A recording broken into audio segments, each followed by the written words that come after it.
This Good Morning Northwest morning spread is brought to you by Bill's Heating and Air Conditioning. All right, 6:53 is the time. Let's take a look at some of our top stories of the day in the morning sprint. Destiny Richards has everything you need to know about cold weather health risks. But first, let's go to Mark Peterson. He's tracking dangerous wind chill and more of those single-digit temperatures. And in our first look at weather, we're adding to it some very light snow that's been falling in our region. We look at the Doppler radar, and it's moved through Deer Park, and it's just now in North Spokane. We're going to see that continue to move south, leaving behind a quarter to half an inch in our area, more so to the south. So today, 11. We're looking at 13 for Deer Park, and then over into Coeur d'Alene, you're going to be at 15 degrees. But again, the wind, so the wind chills will feel like it's 10 to 15 degrees cooler than the actual temperature. The National Weather Service issued snow squall warnings on Sunday and Monday for parts of Utah. Parts of the inland Northwest received similar warnings over the weekend. Now, a squall is an extreme period of moderate to heavy snowfall followed by gusty winds. The National Weather Service says snow squalls result in reduced visibility and whiteout conditions. It gets its distinction from other snowstorms due to its much shorter lifespan. They typically last between 30 and 60 minutes, but are still extremely intense. An avalanche in Montana caught and buried two snowmobilers on Monday. They were cousins from Minnesota. Park County Sheriff Search and Rescue says 6 others in their group used rescue equipment to try to find the man, but they weren't able to do so. They're identified as 43-year-old Jesse Thielen and 40-year-old Carl Thielen. Avalanche experts say whatever your experience level, you should check for avalanche conditions before going out. Dressing for extremely cold weather is all about warmth and comfort, but for those planning on spending an extended period of time outside in this frigid weather, layering up could save your life. If you normally wear 2 layers under your jacket or coat, you may want to bump that up to 3.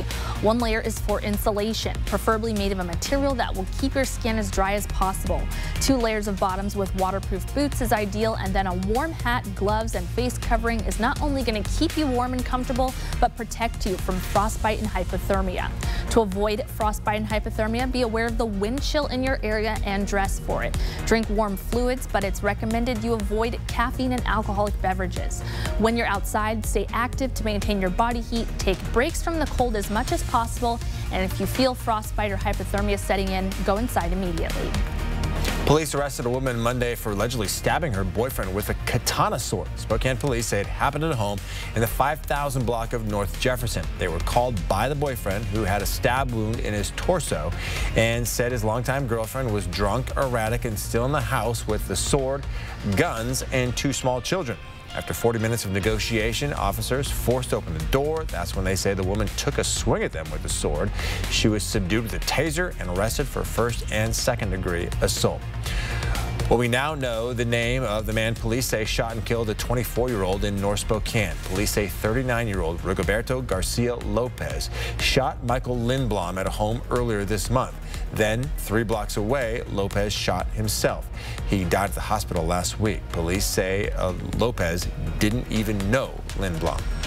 The Grant County Sheriff's Office seized more than $2 million worth of drugs yesterday from a home in Mattawa. The haul included 32 pounds of meth, 25,000 fentanyl pills, and $50,000 in cash. The charges against 42-year-old Rigoberto Tapia also carry a school zone enhancement, since the home was within 1,000 feet of Wahluke High School. New this morning, Washington just reported a new record of COVID cases tallied in a single day. The Department of Health says more than 6,200 people tested positive on Christmas Eve. Previously, the record sat at about 5,500 cases, and that was reported more than a year ago. Christmas Eve also marked the first time Washington reported more than 6,000 cases in a single day.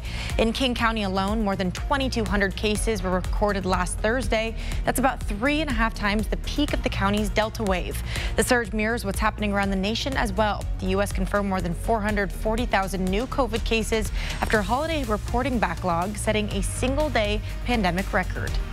Health experts continue to urge parents to get their kids vaccinated, saying it's still the best defense at preventing your child from getting infected. In Washington, more than 182,000, or 26% of kids 5 to 11 have received their first dose. Only 18% are fully vaccinated. In Idaho, 14% of kids in that same age group have received 1 dose. 9% are fully vaccinated. Coming up next on Good Morning America, a parenting alert. One mom claiming that her family's Alexa encouraged her child to try potentially dangerous TikTok TikTok challenge. GMA has what parents can do to keep their kids safe. We'll be back to that final check of the weather with Mark coming up next.